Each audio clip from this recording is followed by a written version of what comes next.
देखिए, इस तरीके के दावे अक्सर पक्ष विपक्ष दोनों तरफ से किए जाते हैं। अंतोगत्वा फैसला चुनाव में सिर्फ और सिर्फ जनता लेती है। इस बार भी विपक्ष ने कई दावे किए थे लोकसभा के चुनाव में कि खाता नहीं खुलेगा एनडीए का, जीरो पर आउट हो जाएंगे, तमाम तरीके की बातें कही गई थी। हकीकत में परिणाम क्या हुआ?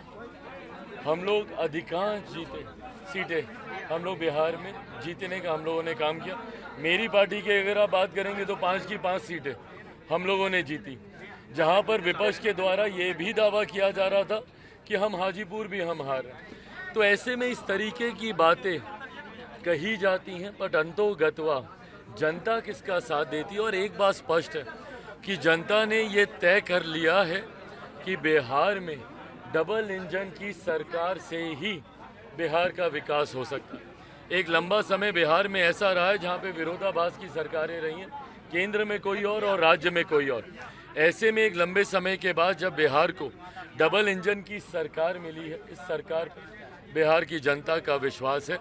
जहाँ केंद्र के चुनाव में, लोकसभा के चुनाव में हम लोगों के पक्ष में बिहार की जनता ने मतदान करने का काम किया। जो कुछ सीटें भी हम लोग हारे हैं उसमें भी सबको कारण पता है, कहीं ना कहीं उसमें भी हम लोग अगर थोड़ी सी बेहतर तरीके से अगर हम ही लोग चुनाव लड़ते तो परिस्थितियां और बेहतर हो सकती थी। ऐसे में विधानसभा के चुनाव में भी बिहार की जनता ने मन बना लिया है, एनडीए की ही सरकार आएगी। मुख्यमंत्री नीतीश कुमार जी के नेतृत्व में एनडीए चुनाव लड़ने जा रहा है और विधानसभा चुनाव परिणामों के बाद बिहार में भी एनडीए की सरकार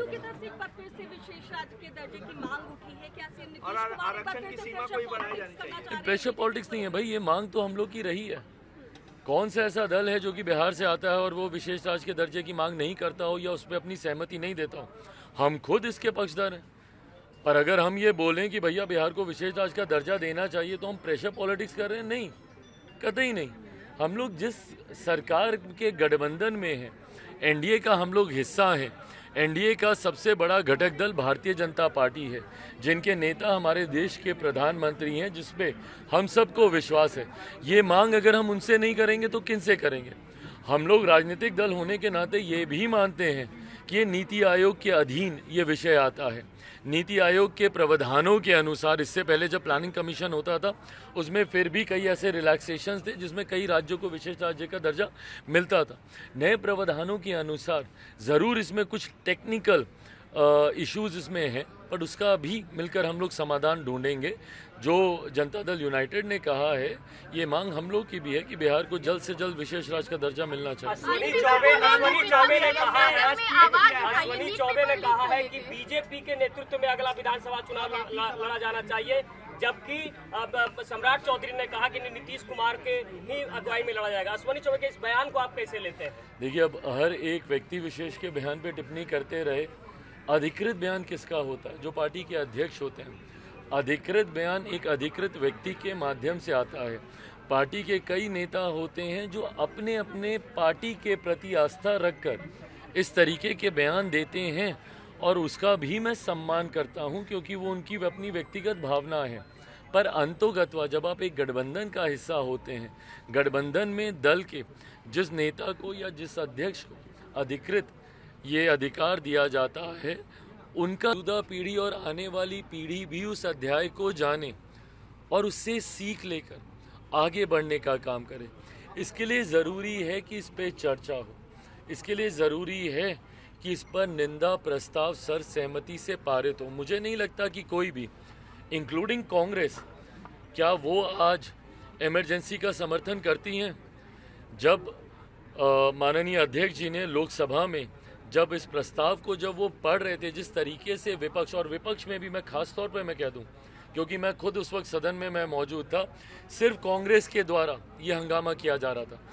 तथाकथित इंडिया अलायंस के घटक दल तक इस पे खामोश थे।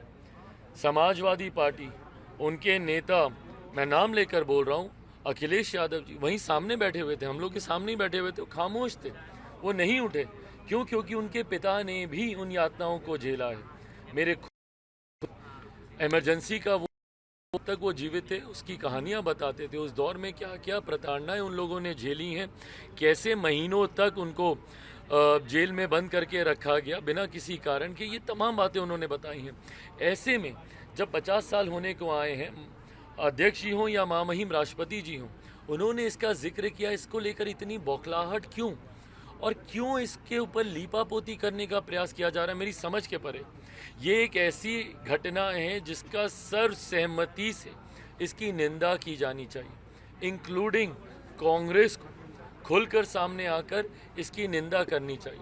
पर निंदा ना करने की बजाय जिस तरीके से कांग्रेस ने उस वक्त सदन में हंगामा करने का काम किया और अब अपने सहयोगियों पे दबाव डालकर कहीं ना कहीं इस पे लीपापोती कराने का प्रयास कर रहे हैं। लालू जी, मुझे नहीं पता वो क्यों इस तरीके की बातें कर रहे हैं, जबकि सबसे ज़्यादा भुक्तभोगियों में से वो स्वयं रहे हैं। आज भले आप गठबंधन में हैं, पर ये सब कौन है? ये सब वही लोग हैं ना जो जयप्रकाश जी के अनुयायी रहे हैं। भाई मुझे बता दीजिए, अगर ये लोग मना करते हैं, अगर ये लोग बोलें कि भैया हम लोग जयप्रकाश जी को मानने वाले नहीं हैं। मेरे खुद के नेता जब छात्र आंदोलन से निकले, आदरणीय रामविलास पासवान जी, वो जयप्रकाश जी के ही अनुयायी रहे। उन्हीं के समय में यहीं पटना के गांधी मैदान में संपूर्ण क्रांति का नारा दिया गया था ना। ये संपूर्ण क्रांति का नारा किसके खिलाफ दिया गया था? कांग्रेस की सरकार के खिलाफ दिया गया था, जिसके खिलाफ उस वक्त ये तमाम नेता, आदरणीय लालू प्रसाद यादव जी हों, मेरे खुद के पिता हों, ये तमाम नेता उस वक्त एकजुट थे और मिलकर इन लोगों ने इमरजेंसी के खिलाफ इन लोगों ने लड़ाई लड़ने का काम किया था। ऐसे में आज आप एक गठबंधन में हैं, बट कुछ भी कहने से पहले इतना ज़रूर याद रखें कि इतिहास हर एक शब्द को दर्ज करेगा।